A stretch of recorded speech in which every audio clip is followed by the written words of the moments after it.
Welcome back to London's Leicester Square, where the stars of the biggest movie of the year are just about to arrive. Now, it was 2003 when the Lord of the Rings trilogy ended, and since then fans have been clamouring for a movie adaptation of Middle-earth's other epic tale. One man's vision has shaped these films on their way to the big screen, and now Peter Jackson has answered those fans by returning to Middle-earth for the start of the fantasy. There's never anything easy about adapting a book, because one is that we're such big fans of the book, and so that we didn't want to disappoint anyone like ourselves by not having, you know, sequences, famous iconic sequences from the book in the movie. People that have read the book, which is like just about everybody in the world, to feel like they know exactly what's going to happen. As filmmakers, we also got to have a responsibility of surprising people, and a little bit of unexpected, you know, things have to happen in the movie. So that's the tightrope that you're walking.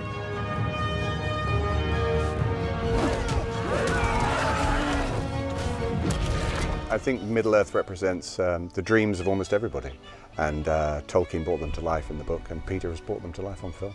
The great thing about working with Peter is your ideas are not set in concrete. If we're shooting from Bilbo's point of view, and we use this rock, and like Smeagol appears out one side of the rock and Gollum appears out of the other, you know, we just use the rock as a kind of... It's some way to... You get the best out of everybody if you're not just, you know, just fulfilling a long-held plan. Keep the film exciting, organic, keep it evolving, keep improving it all the time.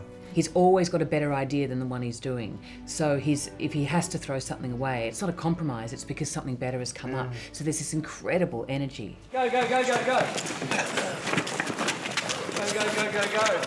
And horses are going to circle around you, okay? There are going to be 2 circles of horses going either way. We keep working at things. We keep working at the storytelling. We work with the actors. We work pretty much all the time that you're shooting. Pete will come up with an idea. You know, and it was nice little moments for you to play to, I thought. The people that he surrounds himself with he's very smart about that, and he keeps them close. He's got such incredible artisans that he works with that are also a part of his family. You have to have a great team behind you, absolute, you know, experts in what they do, whether they're wardrobe or art department or designers, makeup people. You want this great team behind you, but then you want to not stick to a plan.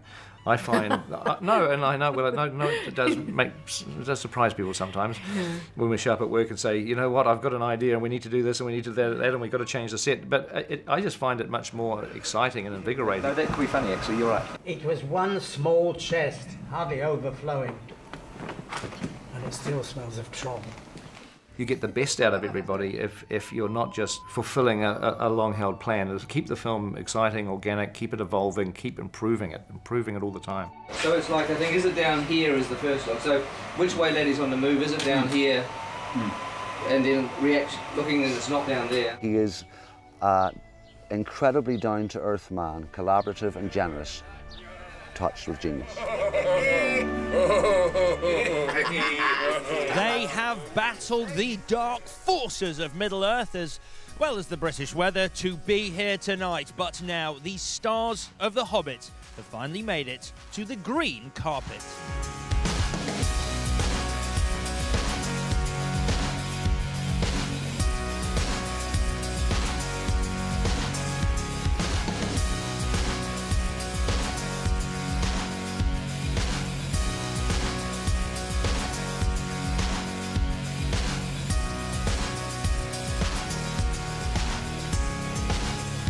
I'm here with the man who plays Bilbo Baggins himself. It is, of course, Martin Freeman. How are you this evening? I'm really well, thanks. Very well, very exciting. It's quite a reception. How have you found it walking down the green carpet this evening? It's amazing. It's I've never known a reception like it. It's very it's a huge compliment to all of us who made the film, and it's just nice to be able to share it with people now. You know, we're very proud of it. We hope people like it. And in terms of what an iconic character Bilbo is, were there any nerves when it came to accepting the part in the first instance? Not as far as the part's concerned. I really wanted to do the part. I wanted to do the film. The only thing that gives you pause is like, wow, it's a long time away, and it's it's as far away as you can possibly go from London and stay on the planet Earth. It was a long time. And it's a long time not to see your own kitchen. But apart from that, I couldn't sound any more like Bilbo Baggins, like being away from my kitchen and my larder. But No, there was no nerves about taking the part because I knew that Pete really wanted me. He was very complimentary about how much he wanted me, so that relaxes you a lot.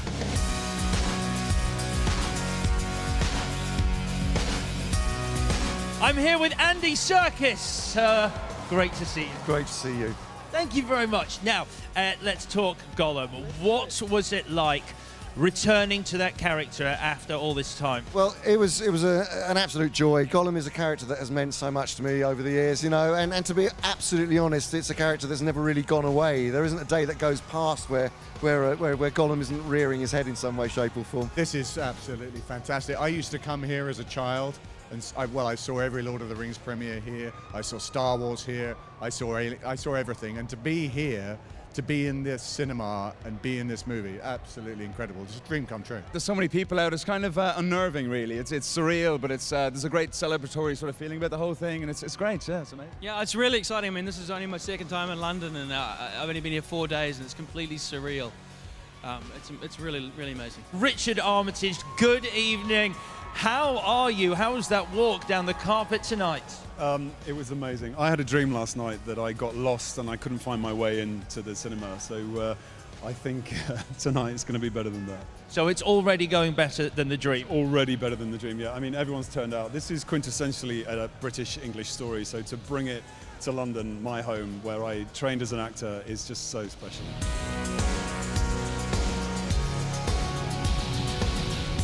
I am now with the man who, of course, plays Gandalf. It is Ian McKellen. Good evening. How are you? Listen to that reception. What do you make of that?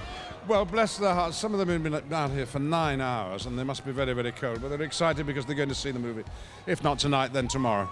See it in 3D. See it in 48 frames a second. It's spectacular. What's it like having done Lord of the Rings and now being back here for this, the UK premiere of The Hobbit? Well, of course, this is an international film. It's made in New Zealand, where they had a fantastic world premiere. It was funded in America, but the cast is basically British and from the Commonwealth. And Tolkien was an English writer, and here we are in the capital city, and it feels good and proper. Good.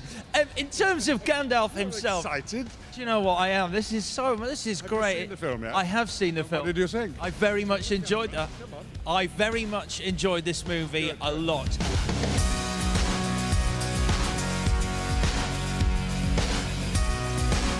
For people to come out, and I guess I'm not too sure if you're used to it, but I'm not used to standing out in cold weather like this, and so it's great to see the fans out here to support the film. It's wonderful. I love London. We've been here for a few days now, and I just think it's fantastic.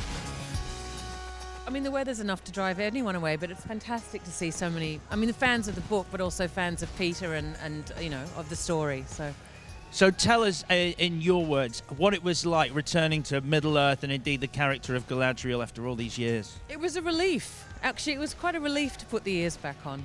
No, I was very excited when Peter decided to weave Galadriel. I mean, a very small part of it, but you know, to weave her back into the story. And in terms of Peter himself, working with Peter Jackson again, has he changed at all as a filmmaker from when you remember working with him on Lord of the Rings? No, he's still exactly the same. He's just wearing shoes.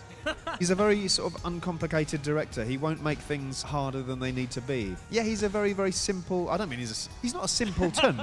He's not a simpleton, let's get that straight. But he's a simple man in terms of his approach to it. You know, he wants life on set to be easy. He wants life on set to be pleasant and fun. And he's a Mickey taker, and he'll stand a Mickey take himself, and he'll certainly take the mick out of other people. But he's a real pleasure to be around, actually. The thing that's amazing about Peter is that he is obsessed with technology and pushing forward new cinema, but he's equally obsessed with character and story. So when you put those two things together, you get an amazing experience because he's so sensitive to the actor, yet he's really kind of innovative and imaginative with what he's doing with the camera. Ladies and gentlemen, I'm here with the man of the moment, the man who has brought this to the big screen. It is the director himself, Sir Peter Jackson. Hello, mate. How are you? I'm doing very well, thank you. Very well. What do you make of our little Shire replica here this evening? It looks fantastic. It's very cosy. I think I'll spend the night here. Lovely, lovely. We actually have a little hobbit hole downstairs. Now tell us, what made you want to return to Middle-earth and bring this to the big screen? Well, it's a terrific book. It's Tolkien. It's a different tone to The Lord of the Rings. I love the fact that it was written more as a children's tale, and it gave us a chance to be have a little bit more comedy than The Lord of the Rings.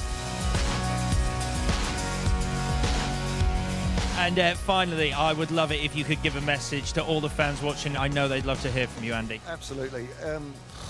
My precious audiences, hello. Hello, world. Hello, universe. Hello, everyone. It's Gollum. And Smeagol. Yes, and Smeagol. Goodbye. While The Hobbit may be about kings and queens of ancient kingdoms, the royalty here tonight is very real. Joining the filmmakers and stars of the film is the Duke of Cambridge, who'll also be journeying to Middle-earth. But sadly, that is it from us here at the UK premiere of The Hobbit, An Unexpected Journey. The cast are now snugly tucked away inside the cinemas here, about to enjoy the film. All that's left for me to do is say thank you for joining us tonight. I'll see you soon.